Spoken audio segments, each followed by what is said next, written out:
사도신경하심으로 신앙 고백하겠습니다.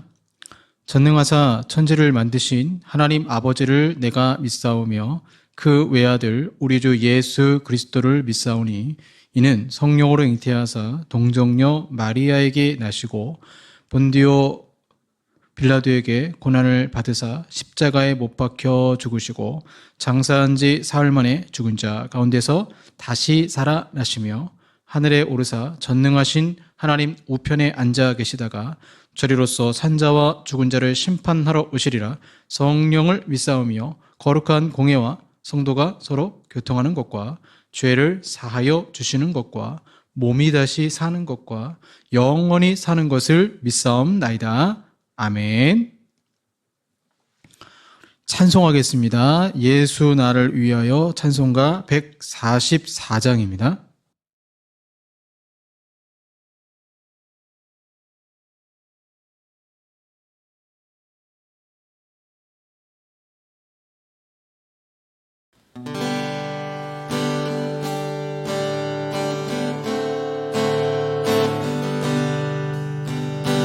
예수 나를 위하여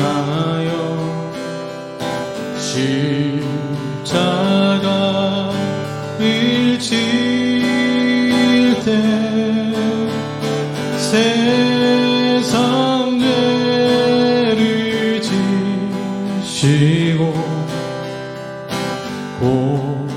고초다가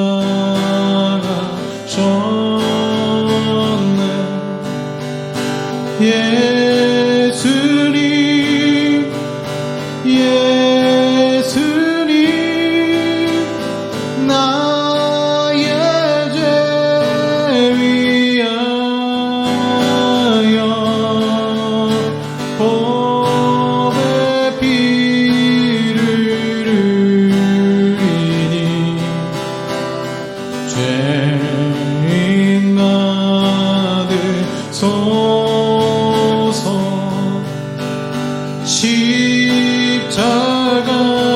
십자가를 지시는 무슨 죄가 있나 저 무지한 사람들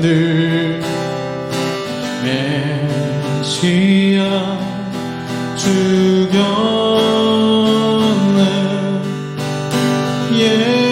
예수님 예수님 나의 죄 위하여 보배 피를 흘리니 죄인 받으소서 피와 같이 붉은 죄 어느 이가 없네. 십자가의 공로로 눈과 같이 되네. 예수님 예수님 나의 죄 위하여 보배 피를 흘리니 죄인 받으소서.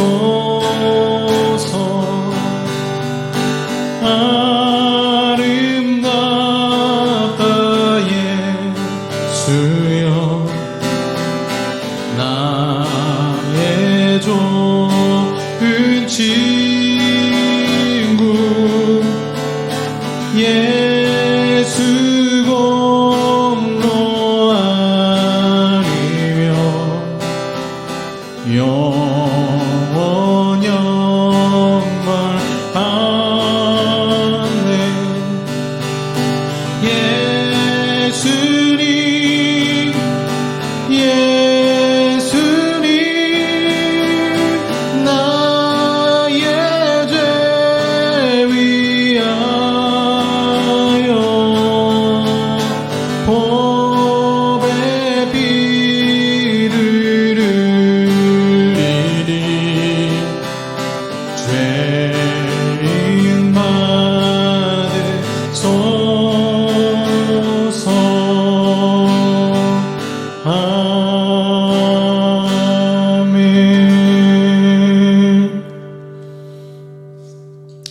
기도하겠습니다.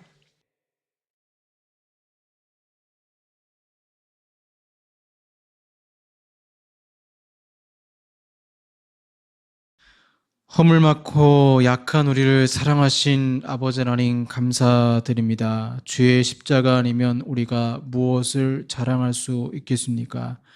그 세상의 부끄러운 십자가가 우리에겐 능력의 십자가, 승리의 십자가가 됨을 주여 믿습니다.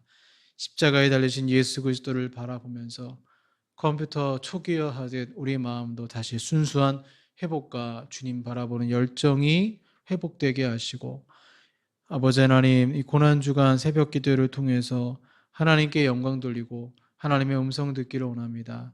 주님의 기쁘신 뜻을 알고 주님을 더욱 묵상함으로 한 주간에도 또 오늘 하루에도 말씀 속에 파묻혀 살게 하여 주시옵소서. 바쁜 일정 가운데 주님을 잊고 사는 것이 아니라 주님과 동행하며 믿음으로 살게 하여 주시옵소서. 이 시간도 주님 함께 하시고 성령으로 충만케 하여 주시옵소서. 예수님 이름으로 기도합니다. 아멘. 네, 성경 말씀 골로새서 2장 14절에서 15절까지 말씀입니다. 골로새서 2장 14절에서 15절까지 말씀입니다. 신약 326쪽이 되겠습니다. 골로새서 2장 14절에서 15절 말씀입니다. 신약 326쪽입니다. 봉독하겠습니다. 우리를 거스르고 불리하게 하는 법조문으로 쓴 증서를 지우시고 제하여 버리사 십자가에 못 박으시고 통치자들과 권세들을 무력화하여 드러내어 구경거리로 삼으시고 십자가로 그들을 이기셨느니라. 아멘.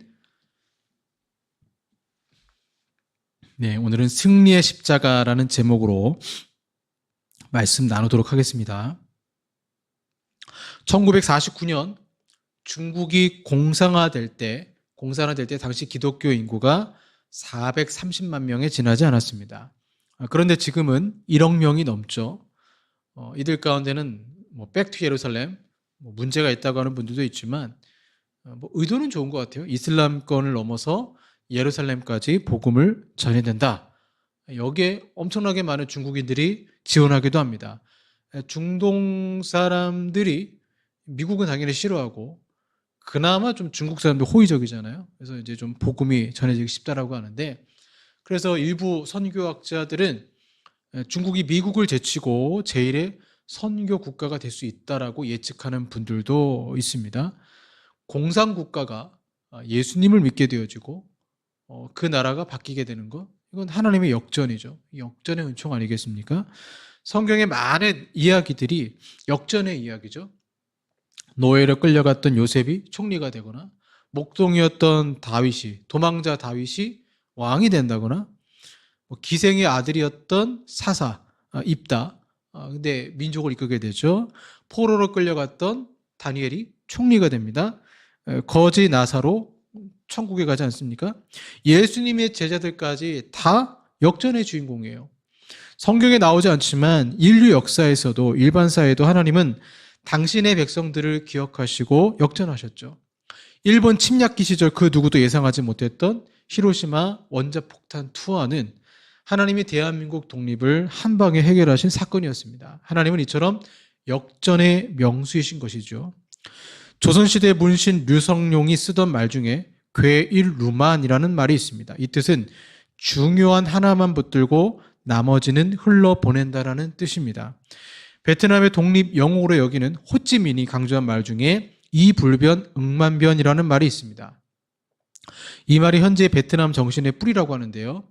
이 말의 뜻은 변하지 않는 한 가지 원칙을 기반으로 만 가지 변화에 유연하게 대응한다라는 뜻입니다.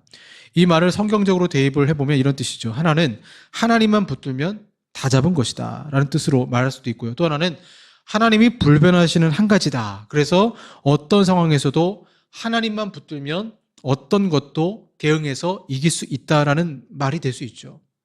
당연히 예수님의 제자들은 그들이 처음에 예수님만 붙들겠다라고 호언장담했습니다. 베드로는 절대 주님 배신하지 않겠다고 각오하죠. 하지만 그들은 처참히 무너지고 말았습니다.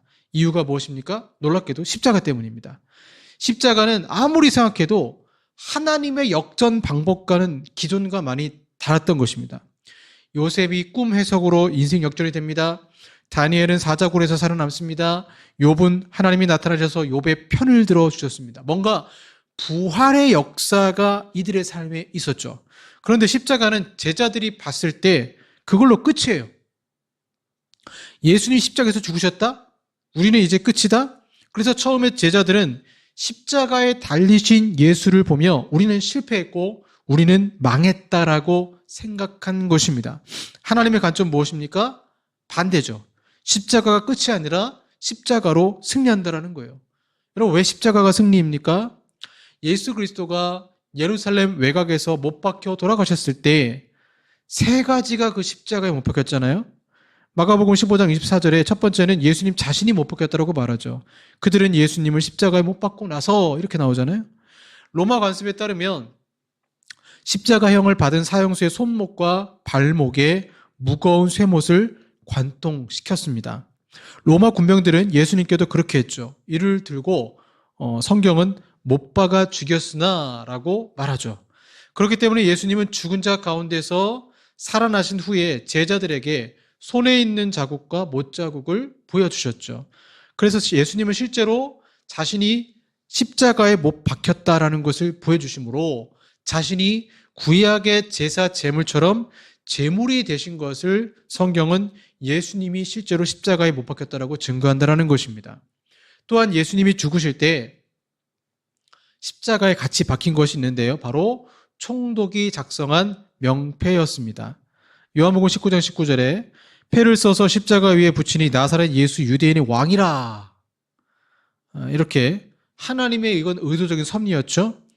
세 가지 언어로 기록하지 않았습니까? 로마 이제 군인이 십자가 위에다가 이렇게 박았는데 세 가지 언어로 유대인의 왕이라고 썼어요. 히브리어, 로마어, 헬라어로 기록해서 이 말은 결국 그 당시에 예수님이 만왕의 왕이라는 것을 보여주신 것입니다. 또 하나 뭘 십자가에 못 박았을까요? 오늘 본문에 나오는 부채 증서입니다. 이건 눈에 보이지 않아요. 하나님이 그것을 직접 십자가에 못 박으셨습니다. 우리의 모든 죄를 사하시고 우리를 거스르고 불리하게 하는 법조문으로 쓴 증서를 지우시고 제하여 버리사 십자가에 못 박으시고 본문에 나오죠. 십자가에 못 박힌 세 번째 이 바로 법조문으로 쓴 증서입니다. 이 법조문으로 쓴 증서 헬라어로는 케이로그라폰인데요. 손으로 쓰다 또는 손으로 서명하다라는 의미가 있습니다. 특수한 의미가 있는데 재무, 즉 돈관계죠. 재무와 관련해서 이 단어를 사용하면 채무자가 직접 손으로 서명한 채무 증서를 나타냅니다. 그래서 라이트 푸시라는 성경학자는 이 단어를 손으로 직접 쓴 채권이나 채무라고 설명했습니다. 그 오늘날로 보면 차용증이라고 할 수 있죠. 돈을 빌리는 사람은 채권자에게 지불해야 할 금액을 신중하게 기입하죠. 그리고 나서 스스로 서명해서 자신의 부채 총액을 확인하는 것입니다.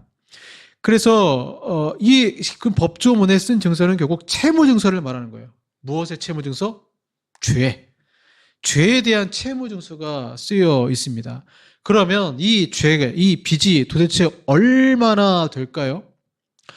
골로새서 2장 14절에 우리를 거스르고 불리게 하는 법조문으로 쓴 증서라고 나오는데 법조문이라고 있습니다. 이 법조문은 구약의 율법을 말하는데 가장 대표적인 게 십계명 아니겠습니까? 우상 숭배하면 안 되고 나 외에 다른 신을 내게 두지 말지니라, 살인하지 말라, 미워하지 말라가 포함되죠. 간음하지 말라, 도둑질하지 말라, 내 의사에 대해 거짓 증거하지 말라. 이 규범들 자체는 사실 잘못된 것이 전혀 없죠. 선하신 하나님께서 사람들도 선하게 살기를 원하셨고, 그래서 우리를 위해서, 인간들을 위해서 규칙을 주셨습니다. 하나님은 섬기고 생명을 보호하고 또 결혼 생활 안에서 고결하게 성을 지키고 사유재산을 존중하는 사회는 좋은 사회라고 할 수 있죠. 그래서 하나님의 법은 사실 문제가 될 수 없어요. 문제는 인간이 법을 어긴다라는 것입니다. 웨스트민스터 소유리 문답에 보면 타락한 이후에 이 세상에서 하나님의 계명을 완전히 지킬 수 있는 사람은 아무도 없으며 날마다 생각과 말과 행동으로 계명을 어긴다라고 말하고 있습니다. 우리는 하나님을 제외한 모든 대상을 예배해요. 직장에서 일이 잘 풀리지 않으면 하나님을 심지어 저주하기도 합니다. 마땅히 부모님을 존경해야 되는데 그러지 않아요. 거짓말하고 남을 속이며 도둑질합니다. 그뿐만 아니라 내가 지금 소유하고 있는 것에 대해서 만족하지 못하고 다른 것을 원하는 탐심도 있습니다. 어떻게든 우리는 하나님 법을 잘 지키지 못해요. 그래서 하나님의 법을 어겼기 때문에 그 법은 우리에게 불리해요. 율법은 우리가 죄인이다라고 명시하는 것입니다. 하나님이 주신 법의 목록은 우리가 죄 지은 죄의 목록이기도 합니다. 그 모든 법률은 우리가 거룩하신 하나님께 죄를 지었다라는 사실을 깨닫게 하는 몽학 선생의 역할을 하는 거예요. 따라서 성경은 손으로 서명한 증서를 염두에 두고 법조문으로 쓴 증서를 말하는데 그 증서에 우리가 사인을 했어요. 아담과 하와가 사인했잖아요. 사인했어요. 그러면 이 증서에 갚지 못하면 어떻게 되느냐? 죄의 삭슨 사망이요. 로마서 6장 13절에 말하죠. 사형 집행을 당하는 거예요. 이 증서를 갚지 못하면 사망이에요. 영원한 지옥에 가는 거예요. 십자가의 승리란 결국 뭐냐면 율법을 지키지 못한 우리의 채무 증서를 하나님이 십자가에 못 박으셨다는 것입니다. 하나님은 우리를 거스르고 불리하게 하는 법조문으로 쓴 증서를 십자가에 못 박으신 것입니다. 그래서 우리의 채무 증서가 그리스도와 함께 십자가에 못 박혔다면 우리의 모든 죄는 용서받는 것입니다. 우리의 부채는 탕감된 것이죠. 성경에 말하는 것처럼 하나님은 증서를 지우고 제하여 버리셨는데 헬라어 원본을 보면 지우다라는 단어는 완전히 덮다, 죄를 씻어내다라는 의미를 가지고 있어요. 이 개념은 우리가 죄를 지어 하나님께 빚진 것들이 완전하게 없어졌다라는 뜻이 됩니다. 십자가의 승리는 죄로 인해 발생한 빚을 하나님이 그리스도와 함께 십자가에 못 박아 버리시면서 모두 탕감하셨다라는 것입니다. 하나님은 예수님이 십자가에 못 박히셨을 때 우리의 모든 죄를 용서하셨습니다. 그 모든 죄가 그리스도와 함께 십자가에 못 박혔기 때문에 우리는 완전히 깨끗해졌어요. 빚은 전혀 남아있지 않아요. 하나님은 그리스도의 십자가에 단지 죄에 대해서만 승리를 거두신 것이 아니었습니다. 사탄에게도 승리를 거두셨어요. 사탄은 오랜 적이었죠. 십자가는 위대한 승리였기 때문에 하나님은 이 승리를 자신에게만 머물게 하실 수 없었습니다. 성경은 하나님이 우리 죄를 십자가에 어떻게 못 박으셨는지 설명한 뒤에 이어서 골로새서 2장 15절에 통치자들과 권세들을 무력화하여 드러내어 구경거리로 삼으시고 십자가로 그들을 이기셨느니라 골로새서 2장 15절에 말씀하고 있습니다. 고대 로마 문화를 보면요, 전쟁에서 승리하고 거두고 들어오는 장군은 로마의 그 도시의 대로를 장엄하게 행진했습니다. 그리고 군대 행렬 뒤에는 전장에서 사로잡힌 포로들이 따랐어요. 승리를 거둔 장군은 자신이 포획한 포로들을 구경거리로 삼았습니다. 전장에서 잡아온 포로는 완전한 승리의 증거인 것입니다. 똑같아요. 하나님은 십자가에서 사탄에게도 똑같이 하셨습니다. 사탄은 오랜 세월 동안 하나님께 맞서 전쟁을 벌였지만 이길 수 없죠. 하와를 깨고 당신의 백성들, 하나님의 백성들을 넘어뜨리려고 했습니다. 그래서 인간을 점점 무력하게 만들고 점점 이 비탄감 못하게 만들었어요. 그런데 십자가가 이 비탄감할 것이라는 것을 사탄은 예측을 할 수가 없었습니다. 그러나 때는 완전히 늦어버린 것이죠. 본문에 나오는 통치자들과 권세들은 사탄과 귀신들을 말하는데 십자가로 그들의 능력과 권세는 십자가에서 무효가 되었어요. 매튜 헬리라는 주석가는 이를 이렇게 표현했습니다. 구세주의 죽음으로 말미암아 악마와 지옥의 모든 능력은 정복되고 무력화되었다. 그리스도가 십자가에서 죽으시면서 하나님의 원수들은 죄와 능력과 죽음의 권세를 상실하고 말았습니다. 비웃었던 사탄이 십자가로 완전히 패배를 당한 것입니다. 제자들은 십자가를 바라보며 실패라고 생각했지만 하나님은 십자가를 바라보며 완전한 승리를 보신 것입니다. 결국 십자가에 우리의 죄에 대한 증서가 사라졌고 사탄과 귀신의 영향력에서 벗어나게 하셨습니다. 그리고 십자가를 통해 예수님은 우리에게 하나님 나라에 속한 백성으로 살게 하시는 것입니다. 그러니 우리도 당연히 승리하는 것이 맞아요. 십자가의 승리는 곧 나의 승리입니다. 그분은 나의 머리고 우리는 그분의 지체이기 때문에 그렇습니다. 그러니 그분을 믿으십시오.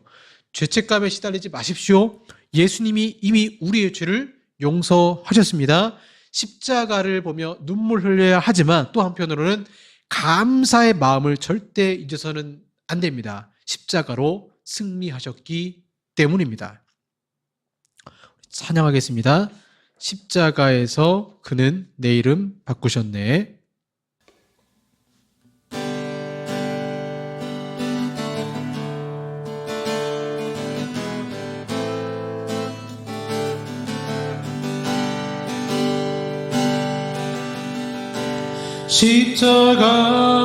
십자가에서 그는 내 이름 바꾸셨네. 십자가에서 그는 내 이름 바꾸셨네.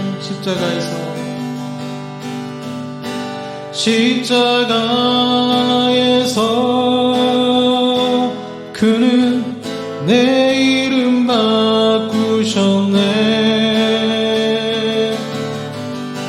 십자가에서 그는 내 이름 바꾸셨네. 고아에서 아들로 거절해서 용납으로 죄인에서 의인으로 바꾸어 주셨네.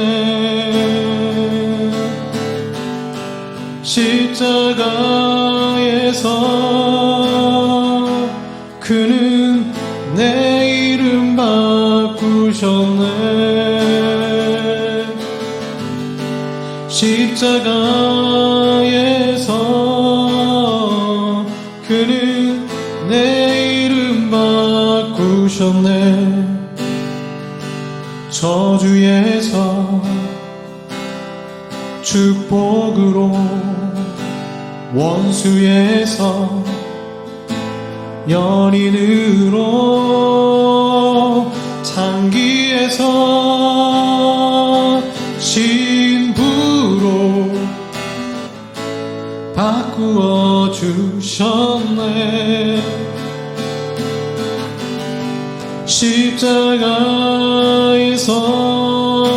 십자가에서 그는 내 이름 바꾸셨네.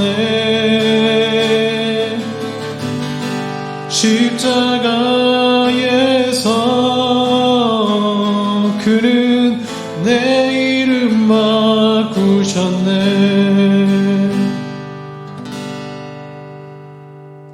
기도하겠습니다.